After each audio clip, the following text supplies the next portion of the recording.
In this video, we're taking a slow, gentle journey into the medieval world to explore one of the most fundamental questions of human survival.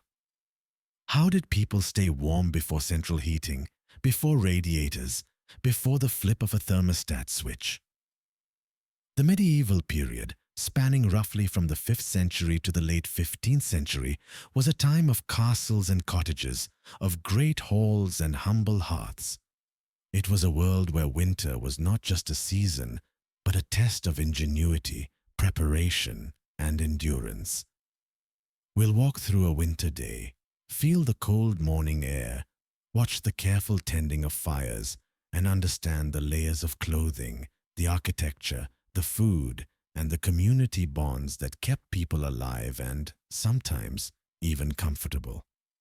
So settle in, let your breathing slow, and let's drift back in time together.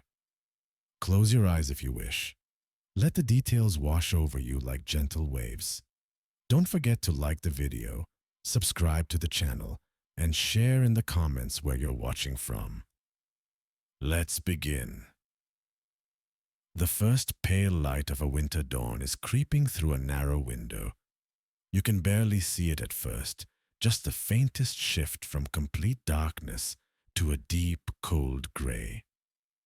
The window is small, perhaps no larger than your two hands placed side by side, and it's covered not with glass, which would be far too expensive for most households, but with a thin, scraped animal membrane stretched tight across a wooden frame.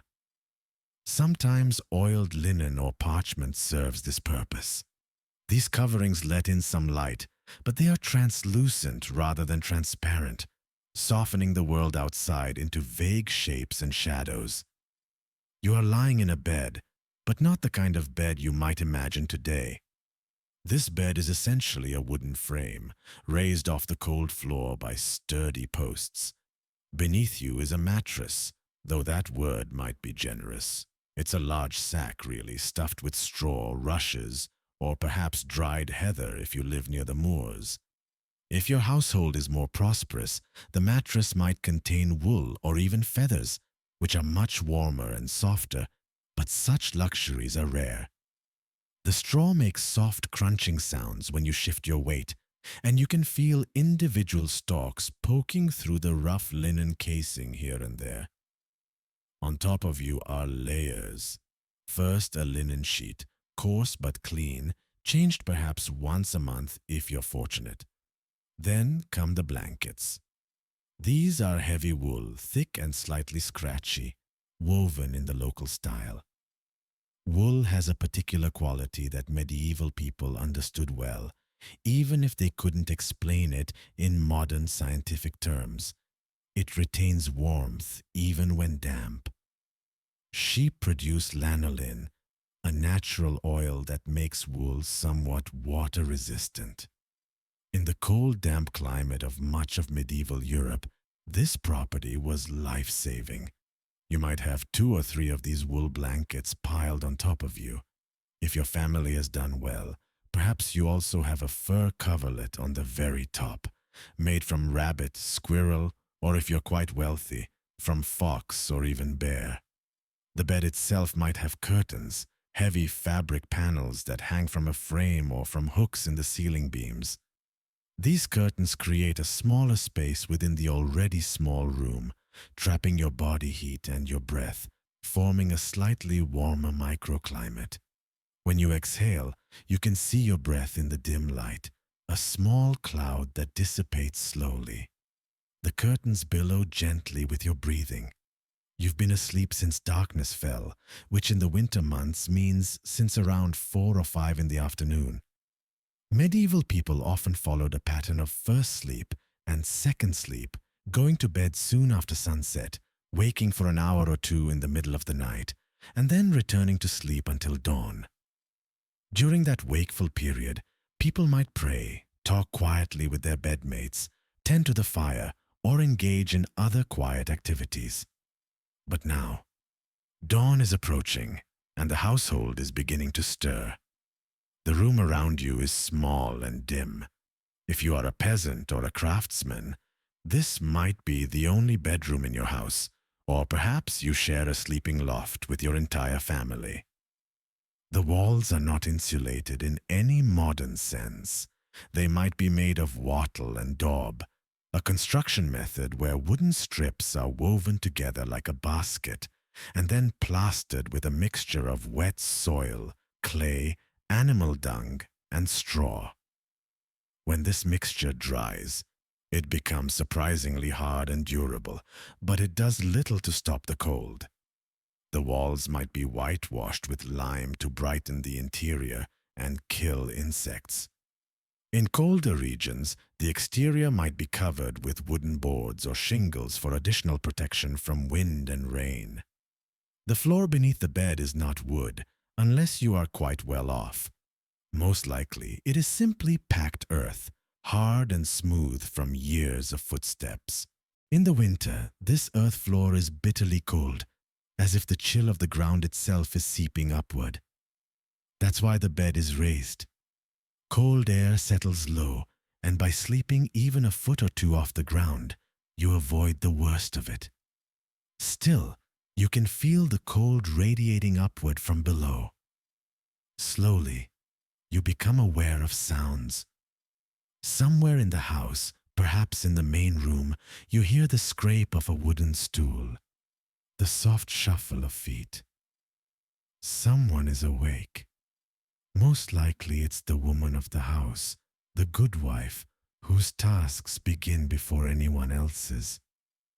She moves quietly, not wanting to wake the children who might be sleeping near the hearth in the main room, wrapped in their own blankets on straw pallets. You hear a soft clink, metal on stone. She's at the hearth. During the night, the fire was never allowed to go completely out. Letting the fire die would be both dangerous and wasteful. Rekindling a fire from nothing is a laborious process in this era. You need a piece of flint, a steel striker, and some tinder, typically charred linen or dried fungus that catches a spark easily. You strike the steel against the flint repeatedly until a spark lands on the tinder. You blow on it gently, coaxing it to glow brighter, then transfer it to a nest of dry grass or shredded bark, blowing steadily until a small flame appears. Then you carefully add kindling, small twigs, and wood shavings, and gradually build up to larger pieces of wood. The whole process can take many minutes, and cold, stiff fingers make it harder. So instead of letting the fire die, medieval households banked their fires at night. This means that before bed, you heap ashes over the glowing coals, covering them almost completely. This restricts the oxygen supply, causing the fire to smolder slowly rather than burn briskly. A properly banked fire can keep coals alive all night, and in the morning, you simply brush away the ash, add some kindling, and blow gently to bring the flames back to life. You hear that soft blowing now, a steady rhythm, and then the first small crackle of catching wood. The sound of the fire is comforting, even from your bed in the other room. Fire is life in the winter. It is warmth. It is light. It is cooked food and boiled water and dried clothes. Every household's day revolves around the fire, feeding it, maintaining it, never taking it for granted. You know you should get up. Lying in bed too long, even in the cold, is often seen as laziness, and there is much work to be done. But for just another moment, you burrow deeper into the blankets, feeling the warmth you've created with your own body over the long night hours. This warmth is precious. You've been essentially sleeping in a cocoon of your own heat, and the blankets and bed curtains have trapped it. Your body has been burning the food you ate yesterday, converting it into energy and heat. A resting human body produces about the same heat as a 100-watt light bulb, a steady warmth that, when properly contained, can keep you surprisingly comfortable. Beside you, your spouse stirs slightly. In medieval times, people rarely slept alone if they could help it. Sharing body heat was a practical necessity. Married couples slept together. Children often shared beds. Servants might sleep 2 or 3 to a bed in the attic or loft spaces. Even travelers at inns frequently shared beds with strangers, a practice that would seem bizarre today but was utterly normal then. Heat was too valuable to waste on separate sleeping arrangements. Finally, you steel yourself and push back the covers. The shock of cold air is immediate and unpleasant. It feels like plunging into water. You swing your legs out and your feet touch the floor. Even through the rushes that are scattered on the floor as a form of primitive carpeting, you can feel the cold. You stand quickly and reach for your clothes. Here's something that might surprise you. You probably didn't remove all your clothes before bed. In the winter, many medieval people slept in their undergarments. For a man, this might be a long linen shirt, called a chemise or shirt, that reaches to the knees or even the ankles. For a woman, it would be a similarly long linen smock or shift. Linen, interestingly, was preferred for garments worn next to the skin. Medieval people believed, with some justification, that linen absorbed sweat and impurities from the body. Cleanliness was maintained not by bathing frequently, which was difficult in winter, but by regularly washing these linen undergarments and wearing clean ones. The linen acted as a barrier between your skin and the warmer, more expensive wool outer garments. So you've slept in your linen undergarment, and now you reach for your tunic or gown. This outer garment is made of wool, probably undyed or dyed in muted earth tones, browns and grays and dull greens, depending on what local plants could provide. You pull it over your head. If you are a man, you might pull on woolen hose next, essentially tight-fitting trousers that tie at the waist to your brays, a sort of linen undergarment similar to loose shorts. The hose cover each leg separately and are often tied or buttoned at the knee and ankle. If you're a woman, your dress is long, so additional leg coverings are less necessary, though you might wear woolen stockings that tie above the knee. On your feet, you have several options depending on your status. The poorest might have shoes made of a single piece of leather, wrapped and tied around the foot.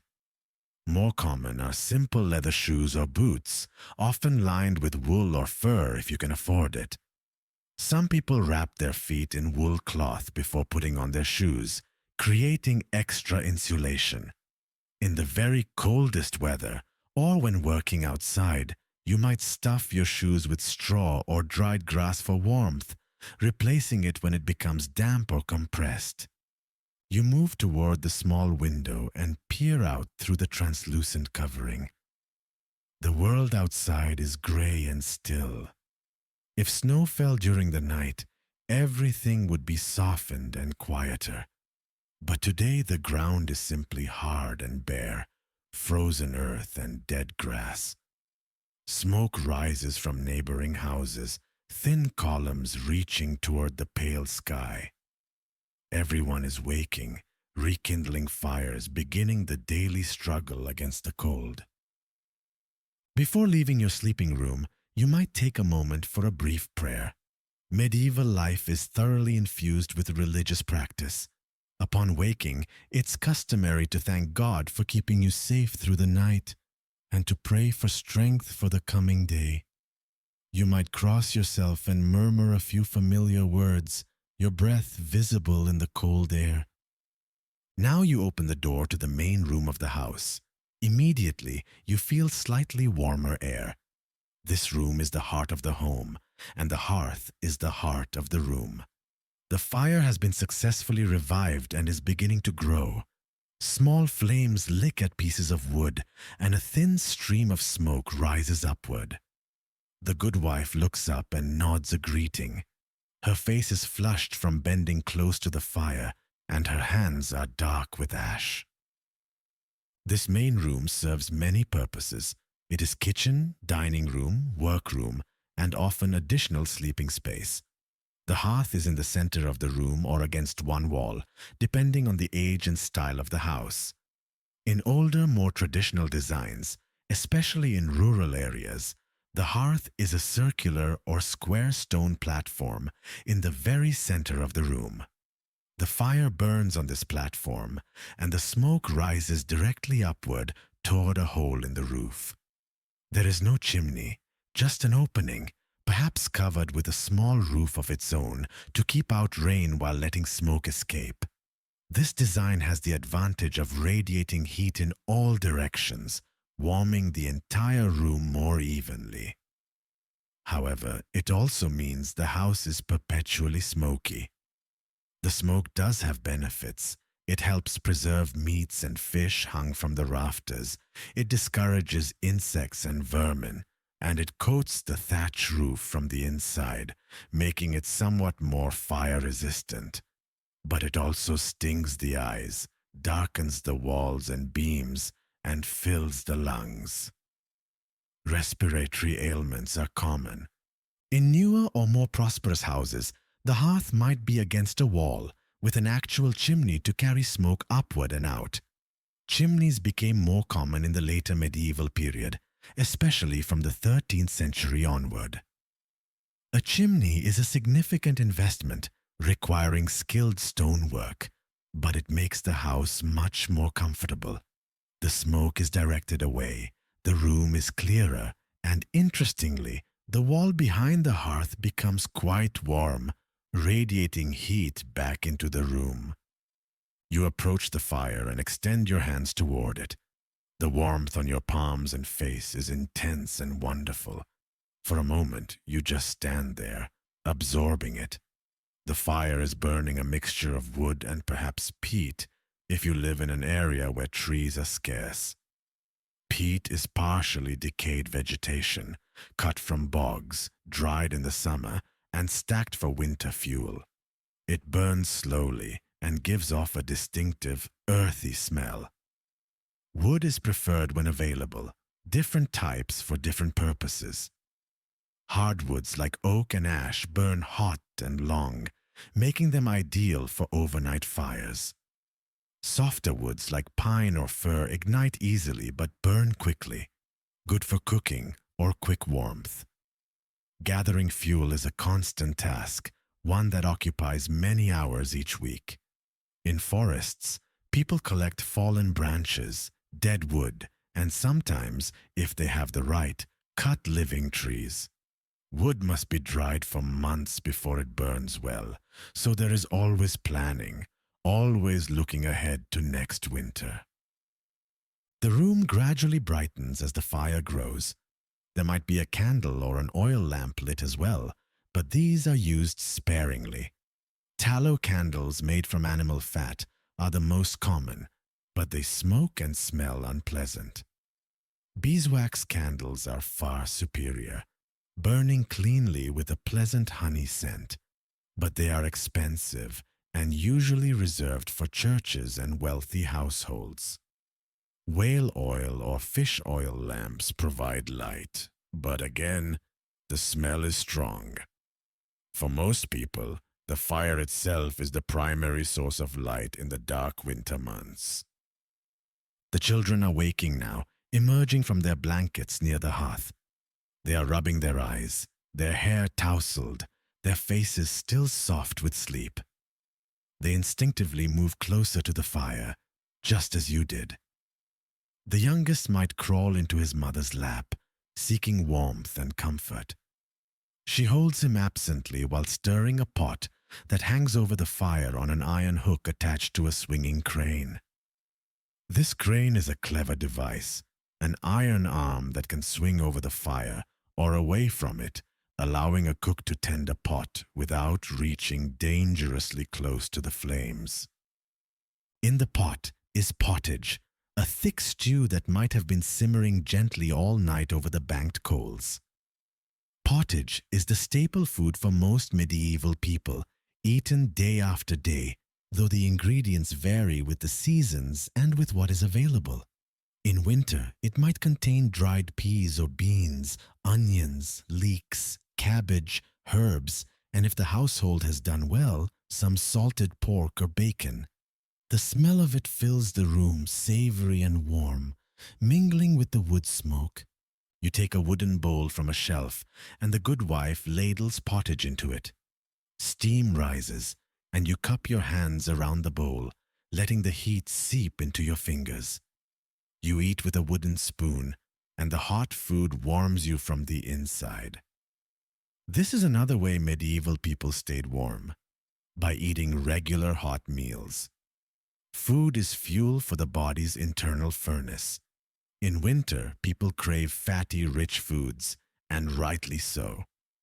Fat contains more calories per gram than protein or carbohydrates, and those calories are converted into body heat. Salted meat, butter, cheese, these are not just tasty, but necessary. The body burns through food faster in the cold, working to maintain its core temperature. As you eat, you think about the day ahead. If you are a farmer, winter is the quieter season, but there is still much to do. Animals must be tended, buildings repaired, tools mended. If you are a craftsman, you might work in your shop or in this very room close to the fire.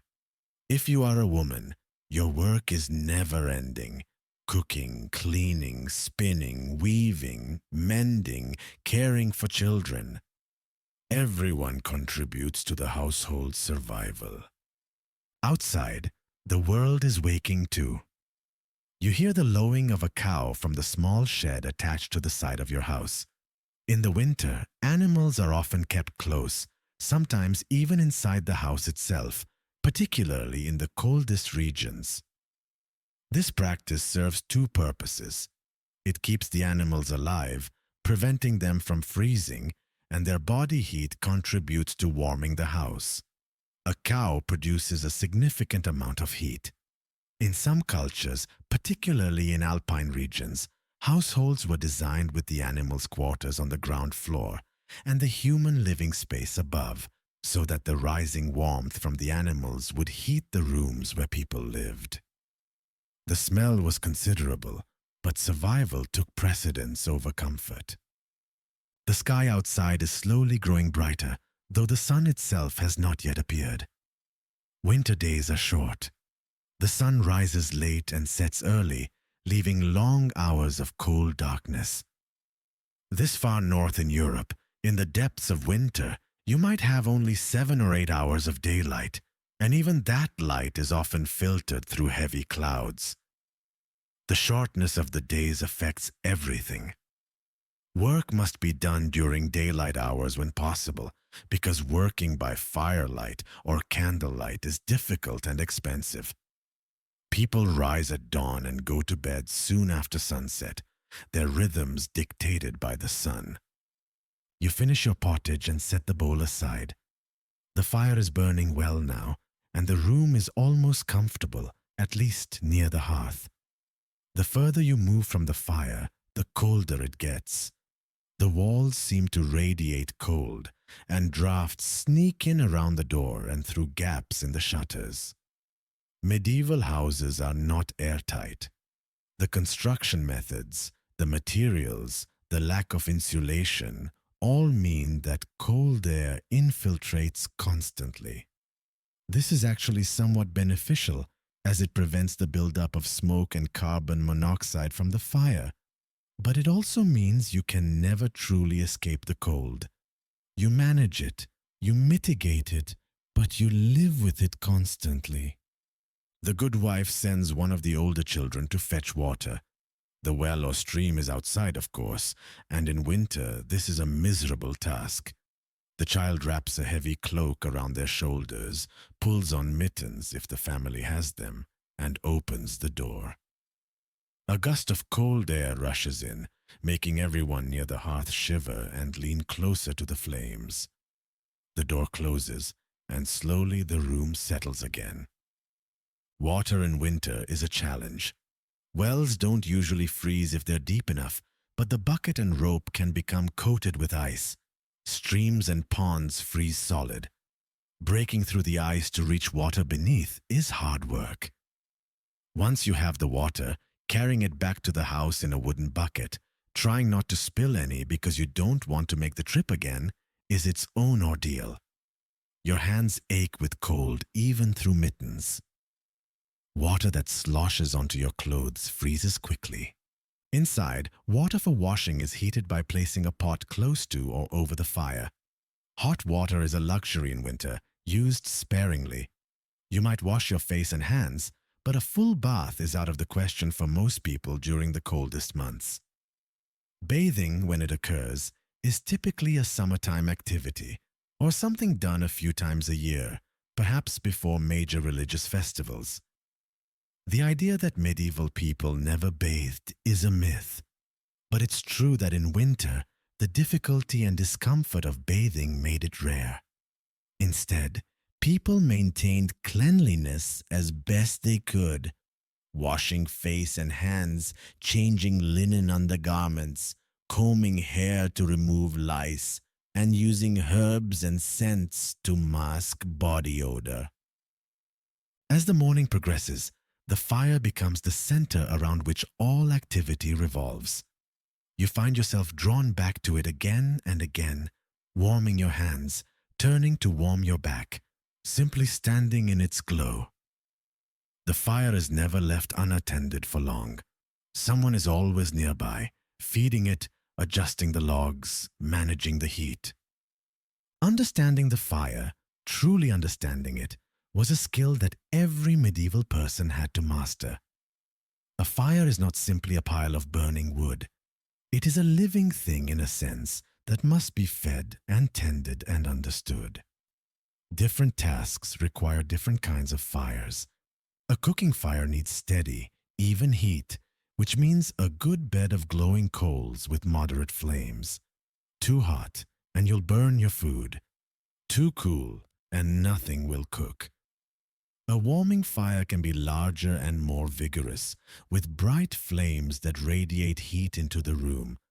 A fire for metalworking or other crafts needs to be extremely hot, which requires good quality charcoal and often a bellows to force air through the coals, raising the temperature. The good wife is skilled at managing the cooking fire. She's been doing it since she was a girl, learning at her mother's side. She knows how to position the pot at just the right height above the flames, how to swing it aside when the heat is too intense, how to add a log without causing a shower of sparks or a billowing of smoke. She knows which woods burn cleanly and which pop and spit, sending dangerous embers onto the floor. She knows how to bank the fire at night and how to revive it in the morning. This knowledge is crucial, literally a matter of life and death in the winter. The hearth itself is carefully constructed. The base is stone, flat stones carefully fitted together to create a fireproof platform. Around the edges might be larger stones or fire bricks, providing some protection for the floor and walls. In a house with a central hearth, the area around the fire is kept clear of rushes and other flammable materials.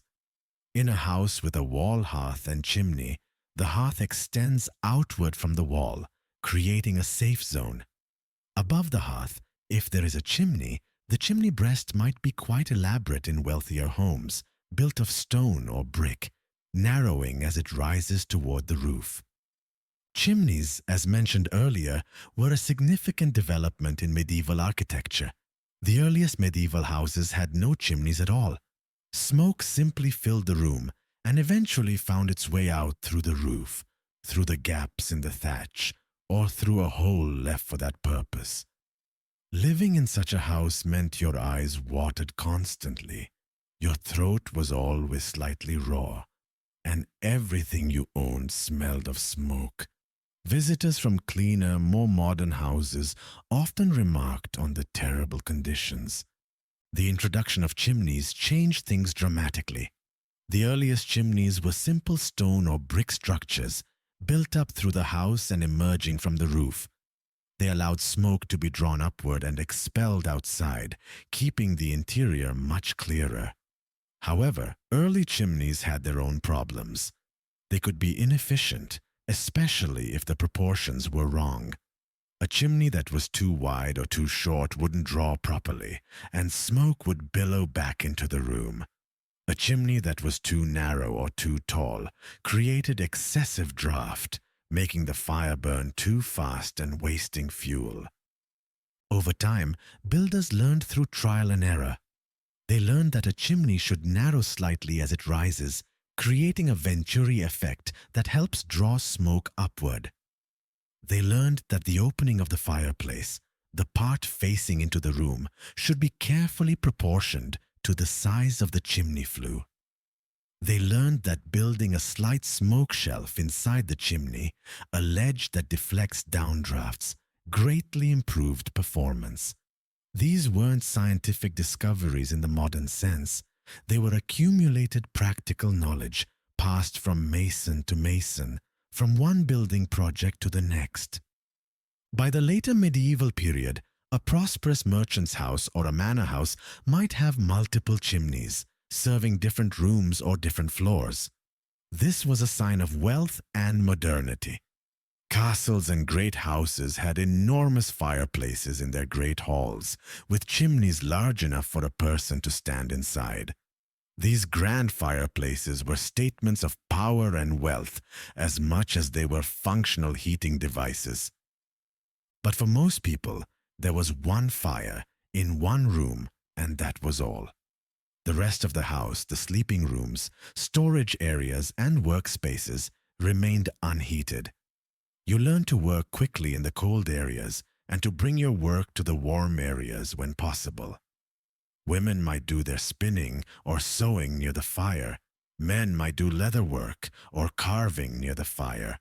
Children played near the fire. The old and infirm spent most of their time near the fire, wrapped in blankets, absorbing as much warmth as possible. The fuel for the fire was a constant concern.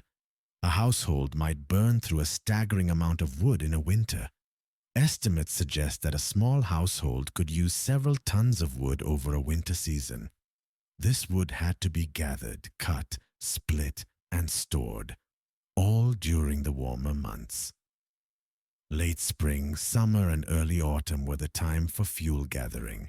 Trees were felled, branches collected, and everything was cut into manageable pieces.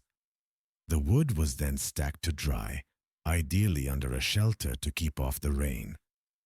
Green wood freshly cut contains a lot of moisture and burns poorly, creating excessive smoke and little heat. Properly seasoned wood, dried for 6 months to a year, burns hot and clean. In areas where wood was scarce, other fuels were used. Peat, as mentioned, was common in boggy areas of Ireland, Scotland, and parts of England. Cutting peat was hard, wet work. You used a special spade to cut rectangular blocks of peat from the bog, and these blocks were then laid out to dry for weeks or months. Dried peat burns with a unique earthy smell and gives a steady heat, though it produces a lot of ash. In some treeless regions, people burned dried animal dung, which sounds unpleasant, but was actually a reasonably effective fuel when well dried. In coastal areas, driftwood was collected. In areas near coal deposits, coal was sometimes used, though this was less common in the medieval period and more widespread later. The constant need for fuel meant that forests were carefully managed, at least in some regions. Coppicing was a common practice where certain trees were cut back to stumps periodically, and the new growth was harvested for fuel and building materials. This allowed a sustainable supply of wood without completely destroying the forest. However, over the centuries, the demand for wood for heating, cooking, building, and industry led to significant deforestation in many parts of Europe. By the late medieval period, some regions faced serious wood shortages, driving up prices and forcing people to seek alternative fuels or to conserve carefully. As you sit near the fire, working on some small task, you watch the flames and think about all of this, though not in these exact words.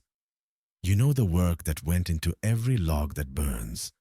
You know the ache in your back from splitting wood, the blisters on your hands from sawing, the exhaustion of hauling load after load from the woodpile to the house. You know the worry that comes when the woodpile looks low and winter is only half over. You know the careful calculations. Can we make this last? Should we burn less and wear more clothes? Should we try to buy or trade for more wood, even though it's expensive in midwinter? The fire crackles and pops. A log shifts, sending up a small fountain of sparks. The good wife quickly brushes an ember off the hearth before it can catch the rushes on fire. This is a constant danger. House fires are catastrophic in the medieval world. Once a fire catches, it spreads rapidly through the thatch or wooden shingles of the roof, through the timber frame, through the dry rushes on the floor. There are no fire departments, no fire extinguishers, no way to pump large amounts of water quickly. If a house catches fire, you grab what you can and run. Often there's nothing to do but watch it burn and hope the fire doesn't spread to neighboring buildings. In towns where houses are built close together, a single house fire can destroy an entire neighborhood. So fire safety, such as it is taken seriously. Fires are kept contained on the hearth. Embers are watched for and extinguished. Open flames from candles are used carefully.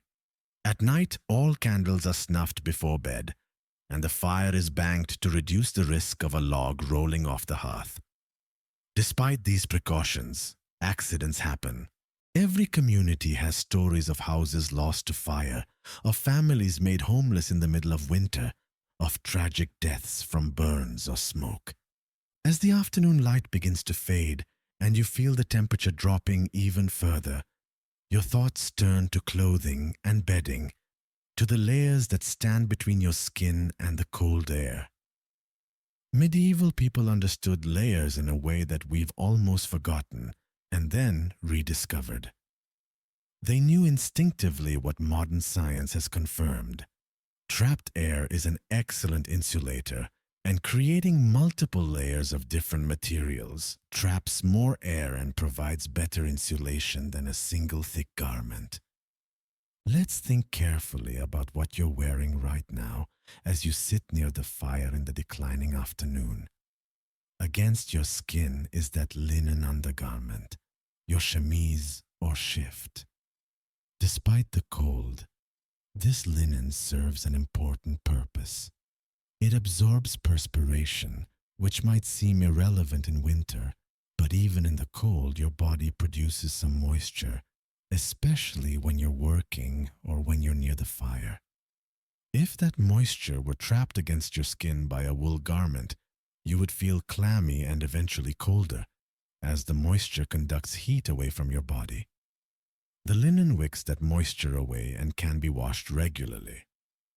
Over the linen, you have your main woolen tunic or gown. This is where most of your insulation comes from. Wool fibers have a natural crimp, a waviness, that creates tiny air pockets throughout the fabric. These air pockets trap warmth. Additionally, wool fibers have scales on their surface that interlock when the wool is woven or felted, creating a dense, wind-resistant fabric. Wool can absorb up to 30% of its weight in moisture before it feels wet, and remarkably, wool continues to provide insulation even when damp. This is why shepherds and sailors, people exposed to wet and cold, have favored wool for centuries. The quality and weight of your wool clothing depends on your wealth. The poorest people might have a thin, coarse wool tunic that provides some warmth but not much. Wealthier people have thicker, finer wool, perhaps even multiple layers. A wealthy merchant might wear a linen shirt, a wool tunic, a wool surcoat over that, and a fur-lined cloak over all of it. Each layer adds warmth, and the combination can be surprisingly effective. Over your main garments, if you're going outside or if the house is particularly cold, you might wear a cloak. Cloaks are versatile garments, essentially a large semicircle or rectangle of heavy wool, fastened at the shoulder or neck with a brooch or pin.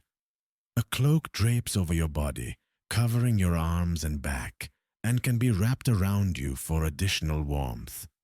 Some cloaks have hoods, which are invaluable for protecting your head and neck from wind and cold. A good thick wool cloak is one of the most valuable garments a medieval person can own. It serves as a coat in winter, a rain shield in wet weather, and even as an extra blanket at night if needed. For the wealthy, cloaks might be lined or trimmed with fur. Fur is the ultimate luxury in medieval cold weather clothing. Different furs have different properties and different status implications. Rabbit and squirrel are relatively common and affordable. They provide decent warmth and are used for lining hoods, cuffs, and hems. Fox fur is warmer and more prestigious. Marten and sable are highly prized, soft and incredibly warm, affordable only by the wealthy. Ermine, the white winter coat of the stoat, becomes a symbol of royalty and high nobility. Sumptuary laws, which regulate who can wear what based on social class, often specifically mention furs, restricting the most prestigious types to the highest ranks of society. But let's return to more common experience. If you are an ordinary person, you probably don't own any fur-trimmed clothing. Your warmth comes from wool, layers, and practical accessories. Mittens are more common than gloves because mittens keep your fingers together, allowing them to warm each other. Gloves with separate fingers are harder to make and provide less warmth, though they allow more dexterity. Your mittens might be knit from wool, or they might be sewn from scraps of wool fabric or leather. On your head, you almost certainly wear some kind of covering. Medieval people rarely went bareheaded, indoors or out. For men, a simple wool cap or coif fitted close to the head is common. For women, head coverings are both practical and modest, required by social convention. A married woman might wear a linen wimple that covers her hair and wraps around her neck and chin, with a veil over that. This might sound stifling, but it actually provides significant warmth, protecting the head, neck, and ears from drafts. Young unmarried women might have more freedom, perhaps wearing just a simple hood or a band that holds their hair back. Your feet remain a challenge. Even with wool stockings and leather shoes, stuffed with straw or lined with wool, your feet are often cold. Feet are far from your body's core, and circulation to the extremities is reduced in cold weather as your body prioritizes keeping vital organs warm. Chilblains, painful inflammation caused by exposure to cold and dampness, are common on fingers and toes. Frostbite, in severe cases, can lead to gangrene and amputation. People know to keep moving, to stamp their feet, to warm their hands by the fire frequently. But even so, cold-related injuries are part of winter life. As evening approaches and the work of the day winds down, attention turns to the evening meal and then to preparing for the night. The evening meal might be similar to the morning one, pottage again, perhaps with bread. Bread is a staple, though in winter, Fresh bread might be less common if grain supplies are low or if the communal oven in a village is used less frequently to conserve fuel. Bread can be made at home on a griddle over the fire, producing flatbreads rather than risen loaves. But many people take their dough to a communal oven or buy bread from a baker. With the meal, there might be ale or beer. These are not luxuries but necessities. Water quality is often questionable, and while medieval people drink water, they know that ale and beer are safer. The brewing process, particularly the boiling of water, kills harmful bacteria. Additionally, ale provides calories and nutrients, essentially liquid bread.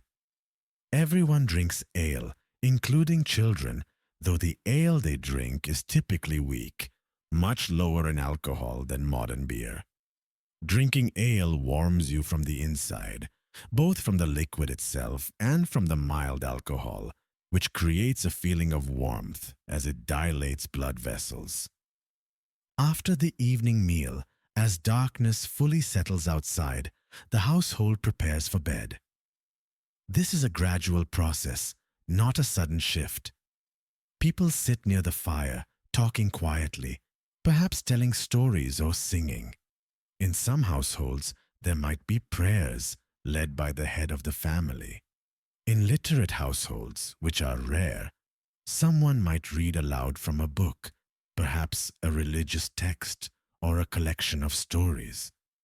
More commonly, stories are told from memory, old tales passed down through generations, legends of saints and heroes, local stories of ghosts and fairies, practical wisdom and moral lessons.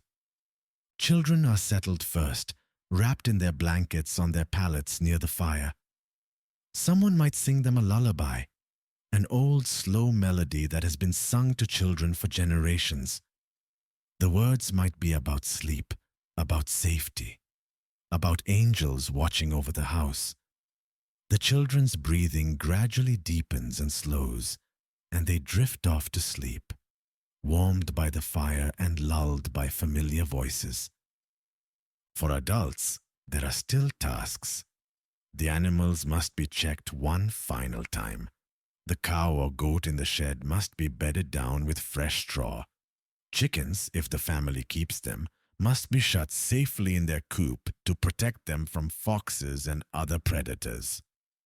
The dog, if there is one, might sleep by the hearth, a living alarm system that will bark if anything approaches the house in the night. The fire must be prepared for the night, banked carefully with ash to keep the coals alive until morning. Checking the fire is the last task, the most important. A few pieces of good hardwood are placed in the center, arranged so they'll burn slowly. Then the ash is heaped over them, almost but not quite smothering the fire. The good wife does this with practiced hands, and when she's satisfied, she nods and turns away. Candles or lamps are extinguished to save fuel and reduce fire risk.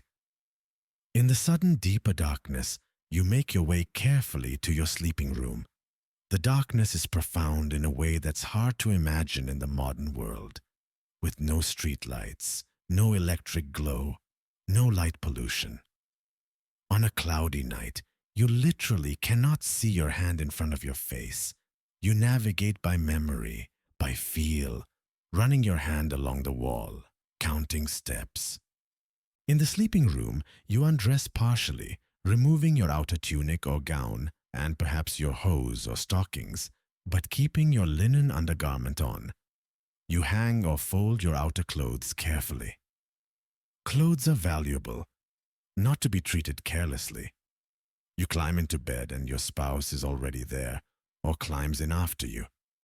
The bed is cold at first, the sheets and blankets having sat all day in the unheated room. You curl up, pulling your knees toward your chest, trying to create as little surface area as possible until your body heat begins to warm the space around you. If there are bed curtains, you pull them closed, enclosing yourself in a small fabric room within the room. This is your nest, your hibernation den. You lie still, feeling the cold gradually recede as warmth builds under the blankets. Your breath and your spouse's breath add moisture and warmth to the air inside the curtains. Over the course of an hour or so, it becomes almost comfortable, a small warm bubble in the cold house.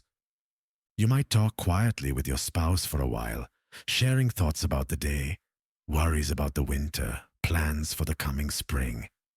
Or you might simply lie quietly, listening to the sounds of the house settling, the wind outside, the distant bark of a dog, the occasional pop from the banked fire in the other room.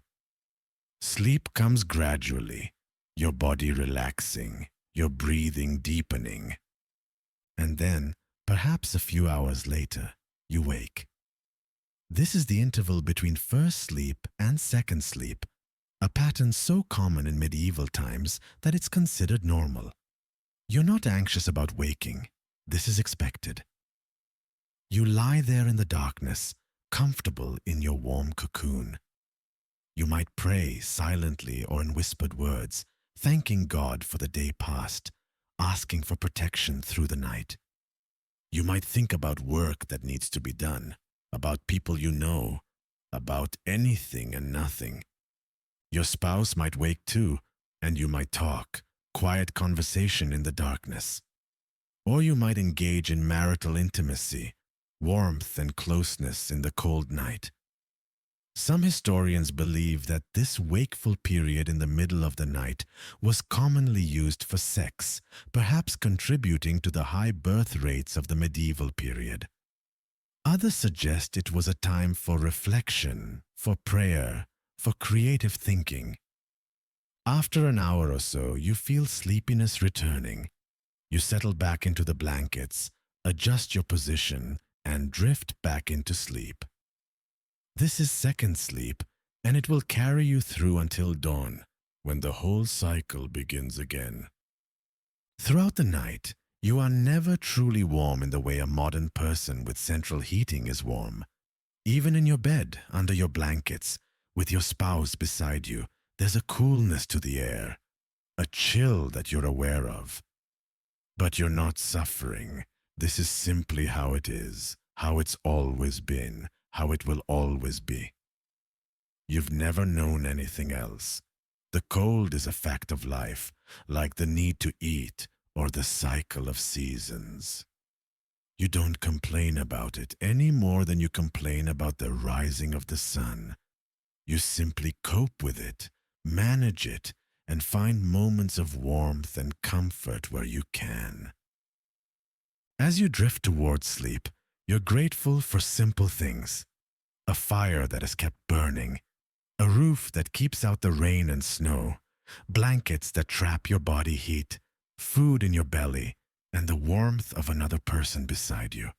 These are the fundamentals of survival, the basics of comfort, and they're enough. The night deepens around your house, around your village, around the sleeping countryside. In every house, similar scenes are playing out. Fires banked, families bedded down, people huddled under blankets, waiting for the morning. The medieval world sleeps, conserving energy, conserving warmth, resting for the work of another day. And in the spring, when the weather finally warms, when the sun climbs higher in the sky and the days lengthen, when green shoots appear and flowers bloom, everyone will emerge from their houses like people coming out of a long, dark tunnel. They'll feel the sun on their faces, work without needing to wear cloaks, sleep without piling on blankets. The warmth will feel like a miracle, a gift, and they'll wonder how they endured the cold. But they did endure. They do endure every winter, through ingenuity and endurance and the accumulated wisdom of generations. The medieval world is cold, yes, but it is also resilient. Its people are hardy, practical, and resourceful. They understand that survival requires effort, cooperation, and respect for the power of nature. They live close to the edge, but they live and they find joy and meaning in their lives despite the hardships. And now, as you lie in your warm bed, in the 21st century, with heat at the touch of a thermostat, perhaps you have a new appreciation for that warmth. Perhaps you think about the countless generations who struggled through winter without it, who would have seen your comfort as an impossible dream. Perhaps you feel a connection to them across the centuries, a recognition of shared humanity. Or perhaps you simply feel drowsy, comforted by the detailed story, your mind quieted by the slow pace and the immersive details. Your eyelids are heavy, your breathing is slow and regular. The modern world fades away and sleep approaches, gentle and inevitable. Rest well. Let the history wrap around you like a blanket. Let the centuries blur and soften. Let sleep come. Good night.